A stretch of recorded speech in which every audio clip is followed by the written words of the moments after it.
आज मैं लेकर के आया हूँ एक ऐसी कहानी जिसको सुनने के बाद आप लोगों को 3 लेसन्स मिलेंगे।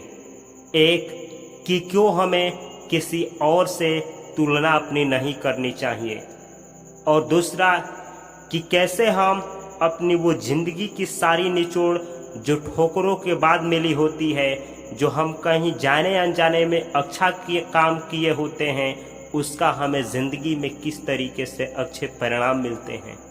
और तीसरा ये कि अगर हम अपने आप पे विश्वास रखते हैं, अगर हम वो सारे काम को करते हैं जो प्रेजेंट मोमेंट में हमें ऐसा लगता है कि इसको करने से हमारी ज़िंदगी बदल सकती है, तो उसका असर हमारे ज़िंदगी पे कितना होता है उसको एक कहानी के माध्यम से समझेंगे। तो ये कहानी एक ऐसी कहानी है जो आप लोगों को ध्यान से सुनना चाहिए, क्योंकि एक ऐसी कहानी है जो कि बहुतों लोगों की ये ज़िंदगी बदली है, और क्या पता शायद इस कहानी से आप लोगों की भी ज़िंदगी बदल जाए। कहानी इस तरीके से ये चलती है। एक जंगल में कुछ जानवरों ने स्कूल शुरू करने का फैसला किया। छात्रों में एक चिड़िया, एक गिलहरी, एक मछली, एक कुत्ता, एक खरगोश और दिमागी तौर पर कमजोर ईगल मछली शामिल थी। पाठ्यक्रम तय करने के लिए एक बोर्ड बनाया गया। बोर्ड ने तय किया कि छात्रों को बहुमुखी शिक्षा दी जाएगी और उन्हें उड़ना, पेड़ पर चढ़ना, तैरना एवं बिल खोदना सिखाया जाएगा। हर जानवर को सभी तालीम हासिल करने की पाबंदी थी। चिड़िया उड़ान भरने में माहिर थी। उसने इस सब्जेक्ट में ए ग्रेड पाया, लेकिन जब बिल खोदने की बारी आई तो अपनी चोंच और पंख तोड़ बैठी और असफलता साबित होने लगी। इस नाकामयाबी का उस पर ऐसा असर पड़ा कि जल्दी ही उसे उड़ान भरने में भी सी ग्रेड मिलने लगा। पेड़ पर चढ़ने और तैरने में तो वह फेल हो ही गई।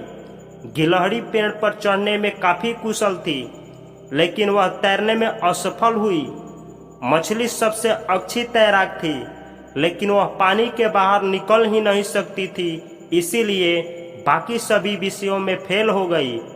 कुत्ता स्कूल गया ही नहीं, उसने फीस भी जमा नहीं की और प्रबंधकों ने इस बात को लेकर झगड़ता रहा कि करिकुलम में भौंकना भी शामिल किया जाए।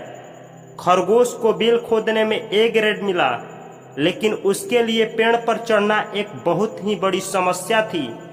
वह बार बार असफल होता रहा और एक दिन जमीन पर इस प्रकार बुरी तरह गिरा कि उसे ब्रेन डैमेज हो गया।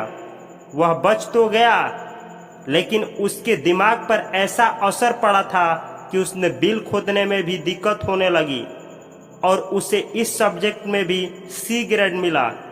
आखिरकार दिमागी तौर पर बीमार इल को, जिसने हर काम आधे अधूरे ढंग से किया था, कक्षा का सबसे उत्तम छात्र घोषित कर दिया गया। बोर्ड खुश था कि हर छात्र को बहुमुखी शिक्षा मिल रहा है। तो दोस्तों, ये जो कहानी है यह आप लोगों को क्या सिखाती है? तो इस कहानी से यही शिक्षा मिलती है कि अगर हम एक फील्ड की नॉलेज को रखते हैं, तो अगर वह फील्ड की जो नॉलेज है उसको बंद कर दिया जाए, यानी जो उस फील्ड का एक्वायर स्किल है उसको अगर स्टॉप कर दिया जाए, तो इंसान जो है वो हेल्पलेस हो जाता है, लाचार हो जाता है। लेकिन वह इंसान जो किसी भी काम को थोड़ा बहुत सीख लेता है, जैसे कि आज की डेट में डिजिटल मार्केटिंग हुआ, एफिलिएट मार्केटिंग हुआ और बहुत सारी ऐसी चीज़ हैं जो हर एक लोगों की ज़िंदगी को बदल सकती है। तो ज़रूरी नहीं है कि आप एक ही फील्ड में घुस करके अपना ज़िंदगी बर्बाद कर दें, लेकिन ये ज़रूरी है कि आप हर एक फील्ड में क्या हो रहा है थोड़ा बहुत जानें, लेकिन एक फील्ड में अपना एक्सपर्टीज रखें कि जब भी उस फील्ड में आपका कंपटीशन होगा और आपको शामिल किया जाएगा तो उस फील्ड का विनर आप होंगे। लेकिन जब भी बहुमुखी का बात होगा तो वहाँ पे भी आप सर्वोपरि होंगे। कहने का मतलब हुआ दोस्तों कि जैसे मछली जो थी वो पानी में तैरने में माहिर थी, कुत्ता जो था वो जमीन पर तैरने में जमीन पे दौड़ने में माहिर था। इसीलिए आप लोग इस कहानी से लेसन्स ले सकते हैं कि हर एक इंसान का एक अपना एक्सपर्टीज होता है। हम उसको उस सब्जेक्ट में नहीं हरा सकते हैं अगर हम भी उस फील्ड में एक्सपर्टीज हासिल नहीं किए हो।